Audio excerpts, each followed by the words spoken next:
There is enormous interdisciplinary evidence that young males are flooded with their instinctual, I would say archetypal energies of aggression long before they have had the time to develop the wisdom and insight and understanding and empathy and compassion that they would need to be able to utilize their aggression in a responsible way. I say aggression because I can't stand it when people say they are aggressive, I am assertive. That's all.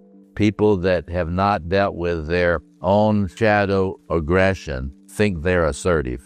Every human is aggressive. Every female is aggressive. Every male is aggressive. The question is not whether you have the instinctual energy of aggression. The question is, have you developed the wisdom and the empathy and the compassion and the skill to utilize your aggression, turn it into appropriate, principled assertiveness and effectiveness.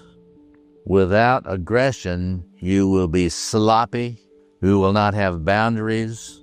Without modulated, tuned, trained aggression, you will not be able to organize. You will not be able to be disciplined. You will not be able to plan. You will not be able to monitor and manage projects. You will not be able to linearize tasks so that you can actually monitor them carefully and see how well you're doing. There's a lot of these things. Certainly you will not have a clear sense of right and wrong, and certainly you will not have the actual capacity to protect the weak, and you may never develop a sense of mission for service if you've not initiated this warrior sector of your psyche. The enormity of the challenge of helping young men with their aggression so that it is not demonized and they become castrated and unable to be assertive agents in their lives. I won't ask for a show of hands, though I'm not going to ask you to raise your hand, but to join me to say that those whose aggression was so shamed by their mothers are humiliated by the slap of the fathers, that you have not been able to claim your aggression yet, even if you are in your second half of your life. I won't ask you to raise your hand, but think about that. There are men in this room who still have not been able to claim and learn to utilize effectively their own aggressive capacities, their instinctually given birthright for aggression. My mother taught me, don't ever fight, son. No matter what, don't fight. And I remember one scene where my father was a principal of schools, and my father was a most honorable, incredible man of integrity. And my mother had told me never to fight, so there would be a lot of people that were ridiculing my father and saying horrific things about him. And I thought, I listened to my mother like a Parsifal, and I thought, well, I must not push back against this. That was a terrible wound. It took me till I was 60 years old to become, finally, I've achieved it. I'm going to push back, But in any case, there are a lot of young men, and especially a lot of these highly moral ones, who wouldn't hurt a fly, who simply have achieved becoming passive-aggressive, weak in the face of things they should confront, and ineffective in utilizing their own gifts. So one choice which I and many, many other people, a lot of them in the academic world and in the world of therapists, who never really had a warrior initiation and hate people who do. They don't count their hate as aggression. It's an instinctual energy grounded in your sociobiological makeup. There's a very clear biology of it, neural biophysiology of it. And it is that capacity to act in forceful, focused ways to impact your environment. And this morning, I simply want to I've lifted up the passive side of a lack. If you lack a warrior initiation, you're going to be passive, you're going to be ineffectual, you're going to be masochistic, you're going to be in a dance with sadists. Because even though you lack a conscious connection to your own aggression, you will seek it out. And there are men all over the world who seek out ritual sadomasochistic activities in order to take the passive pole in being whipped in order to connect with their warrior. It's in you. It's in you. It's in your DNA. There's not a man in this room that doesn't have a lot of aggression. It's in your DNA.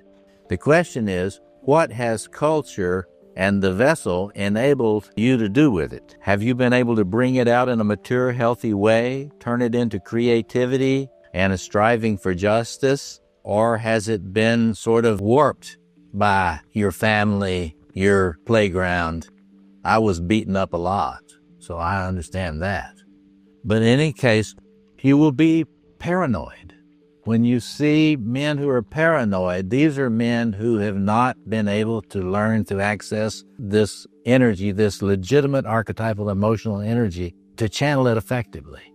So if you see somebody, and of course, persons like that are very, very sensitive to humiliation. That is, if you are very, very sensitive to being shamed and easily moved to rage, that's a sign of the lack of a warrior initiation.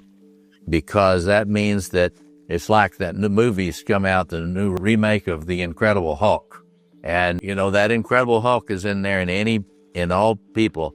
And the rage is a mark of immature warrior discharge. And the rage is the Incredible Hulk that comes out and kills people and leaves the human holding the bag. Because that's an archetypal phenomenon. If somebody's rage, that is archetypal. That is unregulated warrior energy. Efficacy, self-esteem, legitimate self-esteem, is heavily grounded in the efficacy self-function. Some people have called it competence, motivation, but Ernest Wolf, great analyst in Chicago, wrote about it as efficacy. And this is what happens when you employ your gifts in an effective way. And even if nobody else notices it, nobody's looking, but you get a rush of a sense of satisfaction and vitality because you know you can do it well. And it's very interesting. A lot of people have a lot of self-esteem, grandiose self-esteem, coming from a flooding of their royal sectors. Because the royal sector doesn't need to be it's operating by itself. I don't need to be able to do anything to be wonderful. I just am wonderful. And even if I'm a complete up at everything I do, my mother thought I was wonderful and I'm wonderful. So I don't really need to try. I don't need to learn. I don't need the discipline. I don't need to study. And in the United States, we've turned that into our educational system, self-esteem-based promotion, having nothing to do with whether or not you can work, when you can actually do the math. So efficacy is if you're going to have a healthy sense of self-esteem, not one simply based on your narcissism and your grandiosity, a good bit of it is going to have a foundation in your actual trained capacity, your capacity to deploy your potentials in such a way that you look at it and you say, that's a pretty good painting. Or that's a pretty good poem I just wrote. Or that's a pretty good marathon I just ran. You can fill in the blank, the particular actual achievement. One of the things we've noticed is that a person that has that experience, their vitality of a sense of their personal self is really enriched. It shouldn't be the only source of a sense of self, but a man that doesn't have that, who has not been encouraged by a mentor to really develop his skills, is missing out on a lot of strength. So those three things are in the warrior sector psychologically.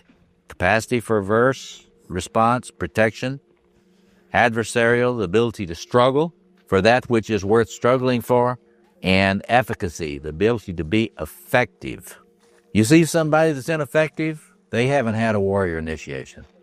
Just because you haven't been initiated in the warrior doesn't mean you're not a bully or that you're not aggressive, because they're the passive guys on the one hand, and for every passive guy, there's somebody that is a bully, a monster boy in the active mode, and the world is being run by them now. In 1990, I was writing about this stuff, and I was looking at a very dark future, and I said, if men don't start helping boys with this, with learning to regulate these instinctual energies, things are going to get worse.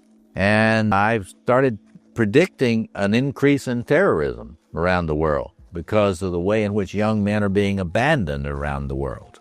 I wish I would have been wrong. Turns out I was horribly right about my predictions about that, and it's only going to get worse now. But anyway, just a few things about training the warrior. Assertiveness training. Probably everybody in this room ought to really look hard at the assertiveness training. To the extent that you're not creatively assertive in the various settings of your life, you're wasting this archetypal energy. And it's going into destructive, trickster, unproductive, uncreative expressions in your life. So one of the things, if I get a guy coming into me who's really weak on this, I'll just give him the book by Bach, Creative Aggression. If you're a nice guy, that book's really going to offend you. And if you're offended by it, that means you really need it. He has got a wonderful section in there. It's worth the price of the book. And it's called The Price of Nice. And it's all the things that you create in your world and in your family, in your society, by worshiping at the shrine of niceness. Nice is not a term we apply to men. That is a term we apply to boys. And when it's applied to men, it's not a compliment. Remember that when somebody tells you you're such a nice man.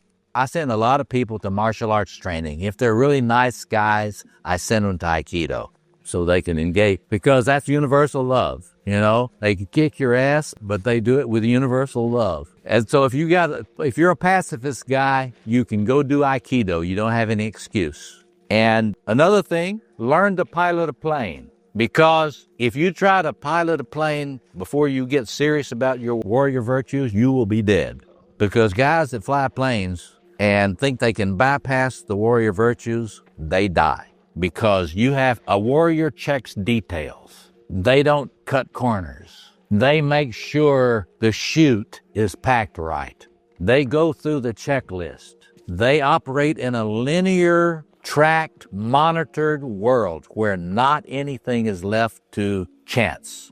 Because in the warrior's world, when you leave something to chance, people die unnecessarily. Do you follow that? Okay. And get this, project management. If you're a lousy warrior, go take some seminars in project management. Because if you show me a guy who's really a fabulous project manager, I'll show you a guy who's got some high-level warrior skills. He doesn't have to bully anybody. He knows how to ask the right questions to find out where the sloppiness is, and he will create a means to get it done and get it done effectively, utilizing the right amount of resources. So you might know a lot of guys who you can't stand that are project managers. And that's right. You know, just because you got a lot of warrior stuff doesn't mean you're likable, right? But don't forget that. If you can't manage a project, don't attribute it to your typology. Oh, I'm just an intuitive type. And, I'm just I'm an intuitive feeler. Well, that's not an excuse. Sorry. Okay, 2 other things. Study ethics. Because the warrior's realm is the realm of the discernment of right and wrong and good and evil. And people who have an insufficient warrior initiation have insufficient outrage at the real evil in the world.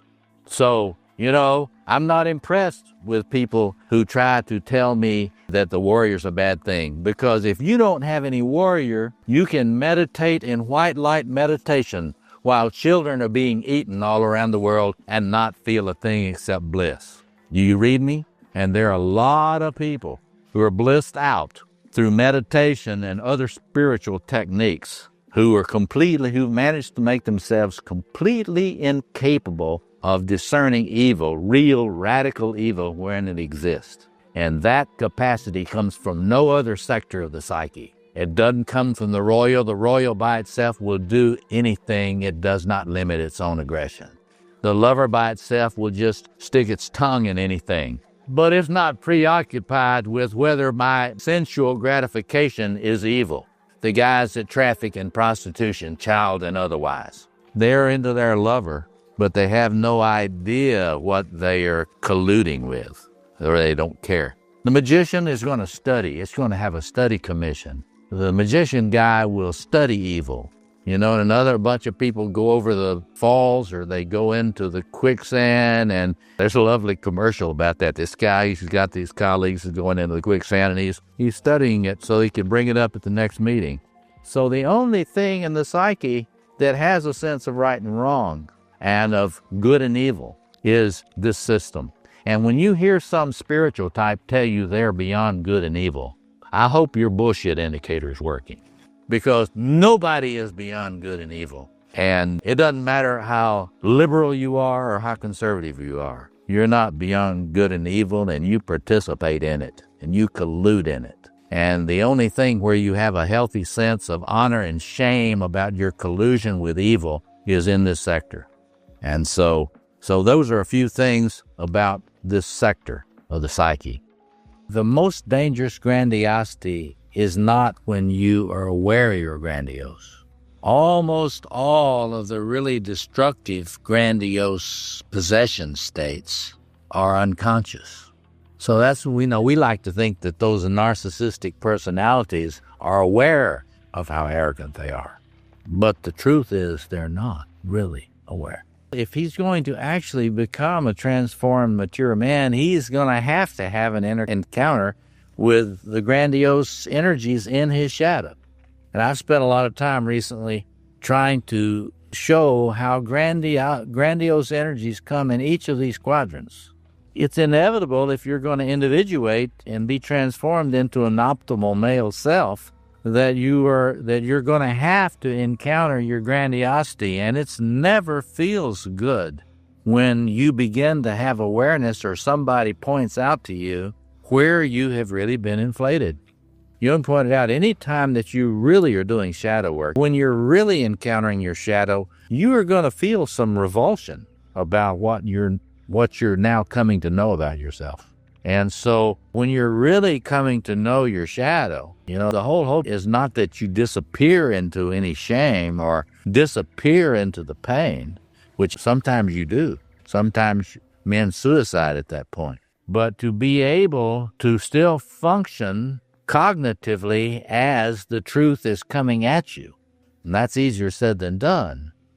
One thing a lot of us guys do, and I'll just cop to this for myself, there are a lot of guys that just cut off any of their royal and warrior stuff and just don't show it.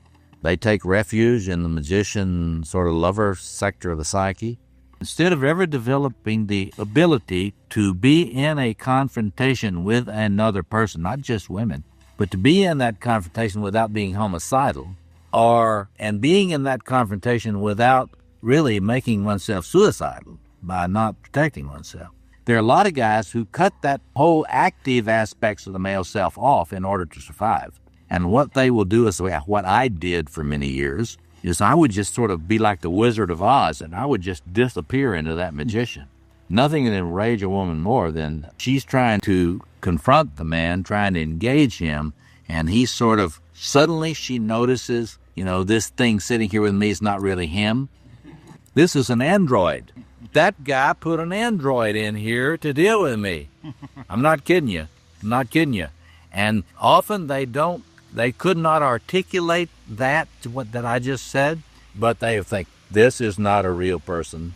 And so then they'll start to escalate their attacks to see if this thing can sustain some punishment or whether they will crack and the real guy will step out. So a lot of us become opaque and we are not visible. In so much of my life, I have been opaque and not present, not accessible behind my magician capacities. Oh, you have a problem? I don't understand. It is possible to be so conflict averse that you don't put anything out there of your true self that might lead somebody to want to bump up against you. So now think about this. Men would rather fight a whole division of enemy tanks than to deal with an enraged woman that they're in an intimate relationship with. In fact, that's why they're so eager to go off to war a lot of the time. Because one of the great, realities about men of our day is how terrified they are of women when the women have some power and some strength and hurl the lance of the woman's truth, her truth, at us. We men, when the woman in our life, whoever the most special woman in our life is, begins to criticize, we almost always start declining in age. And fairly quickly, we're 3 years old. We're just shrinking and terrified. And this at the point, where domestic violence from the male side starts is when the man loses connection with his grown-up personality. And in the face of the criticism coming from a woman that's got some firepower, which is all of them, when it's coming at him, he is immobilized very often until the point where the rage kicks in, and then he will become often physically violent. So that physical violence comes out of a man who's collapsing into his weakness and self-doubt.